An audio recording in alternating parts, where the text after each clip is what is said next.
ये विनोद पीछे विनोद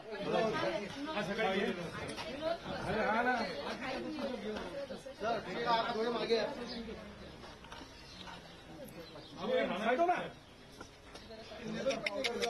लेमन नाही काही नाही काही नाही आणि तो हे चेंबर आहे तो बंद केला चेंबर आहे चेंबर बंद केलाय चेंबर आहे तो कव्हर केला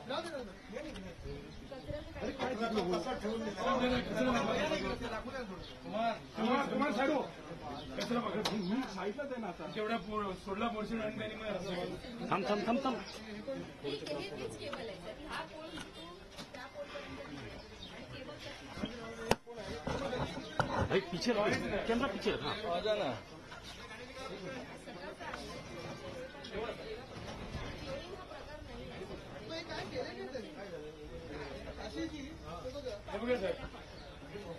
क्रॅक घ्यायला लागले खरं सिमेंट टाकलं तर वरतून टाकलं पाहिजे रस्ता खोलून टाकायला पाहिजे त्याला युटिलिटी बघायला काय म्हणजे संतोष भाई सिमेंटिंगची गरजच नाही साहेब हे फक्त 1 ते 1.5 दिवसा वर्षावरती डांबर काढतात आणि दुसऱ्या टाकत जातात आणि हे काम सकाळी ना मी जेव्हा सकाळी 8:15 वाजता इथे आलो 7:30 काम चालतं एकटा म्हणून काम करत होता आणि कम्प्युटर ते आपला चालू होता कारण मी तो एकटाच करतोय. अरे इथे गल्लीतनं चालायला जागा नाहीये नॉर्मल. त्याच्यातही कसं आता प्राण्यांचा आपण आणू आता ऑन एअर घ्यायला पाहिजे विज्युअल्स आपताय तिथे. मध्ये हा कॉम्प्युटर होणार काय सर आणि हे बघा ना नाही हे विज्युअल्स आहे बघा हे त्या रस्त्याची पाहणी ते फक्त साईड साईड मारत चाललेले आहेत नाही ते आलेले जस्ट नसते ते काय नाही आणि इव्हन याच्यावरती पाणी मारत नाही म्हणजे कसं ते खाली कॉन्क्रीट आपण करतो तर आपण ते खाली पाणी मारतो तसे पाणी मध्ये काही नाही त्यांच्याकडे असं फक्त एका घेऊन टाकतं आणि तेवढंच काम केलं जातं. तर एवढ्या छोट्या गल्लीत आपण कधी कॉम्प्लीट करायचंच नाही गरज गरजच नव्हती या कॉन्क्रीटला चुकीचं आहे कॉन्क्रीट. ते ना आपण कसं ते सिमेंट कालवतो मला ते झालं वाफे बनवायला पाहिजे मग ते वाफे नाही बनवलं असे पाडताना उडे टाकून दिलेले संपूर्ण रस्ता संपूर्ण या गल्लीत आपण जाऊया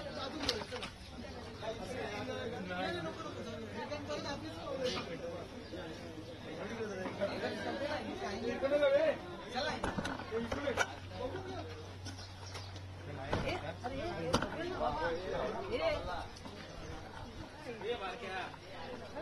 तुमच्या वजनाने ते काय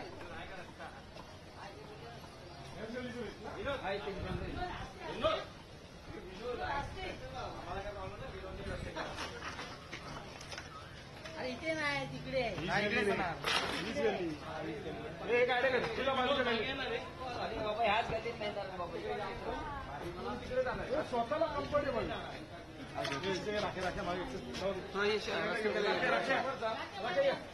हाईटला जा एक ला जा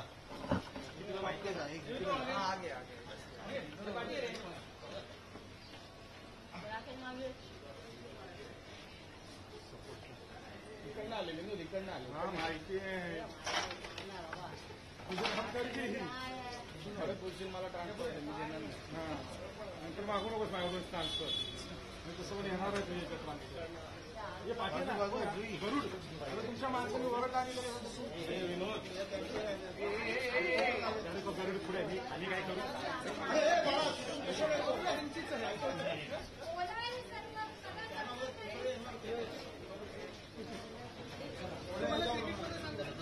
दुसऱ्या भाषेत कॉमेंट द्यायला लागणार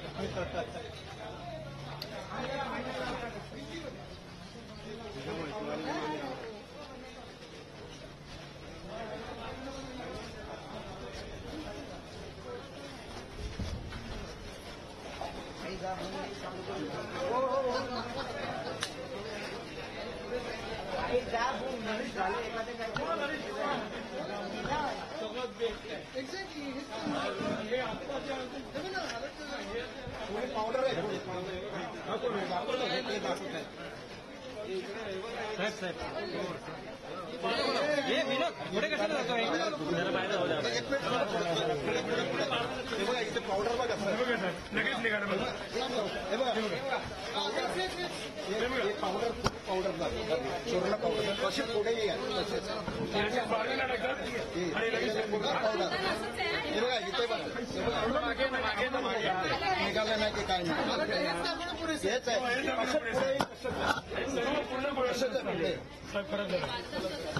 पीछे पीछे पीछे पीछे मागे ना वाईट शॉट घ्या रे हे वाईट घ्या ना हे तर असंच आहे. अरे विनोद पाटील त्याला फोटो घ्या ना. अरे मी काय करतोय राकेश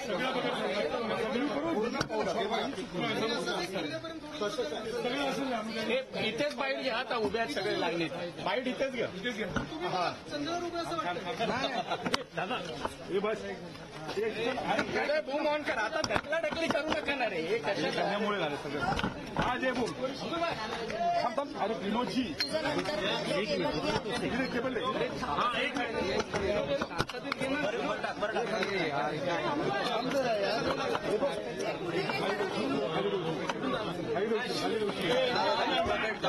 विनोदला पुढे नको घेऊ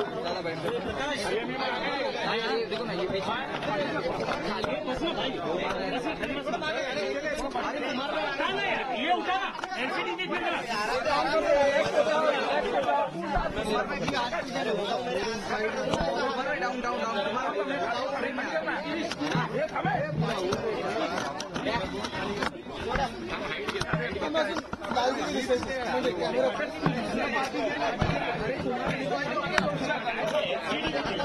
तुम्ही अजून सिली पॉईंटला या. तुम्ही असे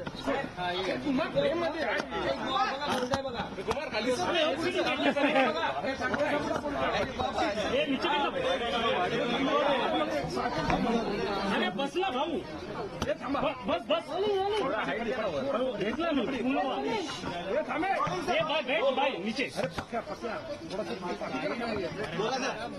हो सर आपल्याला आठवत असेल गेले 2 वर्ष रस्त्याच्या कॉन्क्रिटीकरणच्या कामात घोटाळा झालेला आहे. कदाचित मुंबईमध्ये एकमेव आमदार असेल 2 वर्ष बोलत असताना. आता पावसाळा तोंडावर आल्यानंतर आणि लोकप्रश्न विचारायला लागल्यानंतर आपण पाहतोय वांद्रा असेल, दहिसर असेल, बोरिवली असेल, अनेक ठिकाणी म्हणजे चेंबूरला त्या दिवशी मी गेलेलो 2 बाजूच्या गल्ल्या खोदून ठेवलेल्या. संपूर्ण मुंबईत हा त्रास होऊ लागल्यानंतर मी जे 2 वर्ष भाकीत करत होतो की मुंबईचे हाल होणार आहेत एशन्सीमुळे, मुंबईचे हाल होणार आहेत एशन्सीच्या भ्रष्टाचारामुळे, निर्लज्जपणामुळे, ते आज व्हायला लागलेत आणि माझ्यासोबत सगळेच आमदार बोलायला लागलेत, मग ते सत्ताधारी पक्षाचे असो किंवा विरोधी पक्षाचे. आता मध्यंतरीच्या काळात परत एशन्सीने थोडं नाटक केलं, सगळीकडे जाऊन एक प्रयत्न केला की रस्त्याची पाहणी करू, मग परत कुठे काय पेनल्टी लावू. पण आपण परिस्थिती पाहतात आज ज्या रस्त्यावर आपण उभे आहोत, मी कुठच्याही बीएमसीच्या अधिकाऱ्याला दोष देणार नाही, कारण हा पूर्णपणे दोष एशन्सीचा आहे आणि त्यांच्या कॉन्ट्रॅक्टरच्या मित्राचा आहे. आज जिथे आपण उभे आहोत हा खरं तर नवीनच कॉन्क्रीटचा झालेला रस्ता. आता तुम्ही पाहणी करताना पाहिलं होतं, सकाळी जे लेईंग झालेलं आहे कॉन्क्रीटचं ते देखील पाहताय. त्याच्या खालती ना खोदलेला ना खडी आहे ना काय, इलेक्ट्रिकल लाईन असतील, गॅसची लाईन असतील, युटिलिटीसाठी कुठेही जागा न सोडता त्याच्यावर कॉन्क्रीट पोर केलेलं आहे, ओतलेलं आहे आणि त्याच्यानंतर वरतून थोडं लेव्हलिंग करण्याचा प्रयत्न झाला. घाईघाईत आज सकाळी केलं कारण आपण येणार म्हणून. पण जिथे आपण उभे आहोत अक्षरशः चंद्रावर उभे आहोत असं वाटायला लागलेलं आहे. कारण हा रस्ता मला वाटतं जवळपास 15 दिवसापूर्वी नाही झालं असेल, पण बरोबर ना, आणि पुढचं थोडं त्याच्या आधी, पण गोणीची ते अजूनही तसंच आहे, खड्डे पडलेले आहेत, कॉन्क्रीट वरतून चिप व्हायला लागलेलं आहे. आणि वारंवार ह्याची तक्रार करून देखील मुंबई महानगरपालिका कोळीवाड्याकडे लक्ष देत नाही आणि असेच रस्ते संपूर्ण महाराष्ट्रात दिसत आहेत. हेमांगीताई आहेत, बाबूकुळी जे आहेत, आम्ही सगळेच इथे फिरत असताना एकच जाणवतं की रस्त्याचा भ्रष्टाचार एशन्सीने केलेला हा खरा आहे आणि हा डोळा देखत आहे.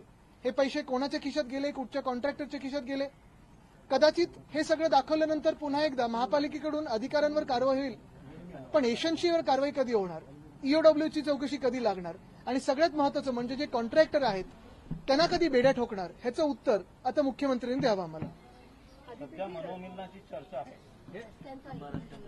ज्या रस्त्यावर चालू होत आपण चाललो त्याच्यावरच चालूया, आपण रस्ता बदलू नको. मनसेकडे तुम्हाला एक निमंत्रण देण्यात आलेलं आहे. मुंबई बघा, ऐका, लोकप्रतिनिधी नाहीये तर प्रति सभागृह मला वाटतं महत्वाची गोष्ट हीच आहे. आज रस्त्याचं जे आहे ते आहे. मला वाटतं 2 पक्षप्रमुख जे बोलतात ते आपल्या समोरच बोलतात. काँक्रिटीकरणाचा जर आपण मुद्दा काढला तर मग यंदा महापालिकेकडून असं सांगण्यात आलं आहे की काँक्रिटीकरणामुळे जे रस्ते खड्डे बुजवण्याचं काम आहे त्याचा खर्च देखील कमी होऊ शकतो काही प्रमाणात. मुख्य गोष्ट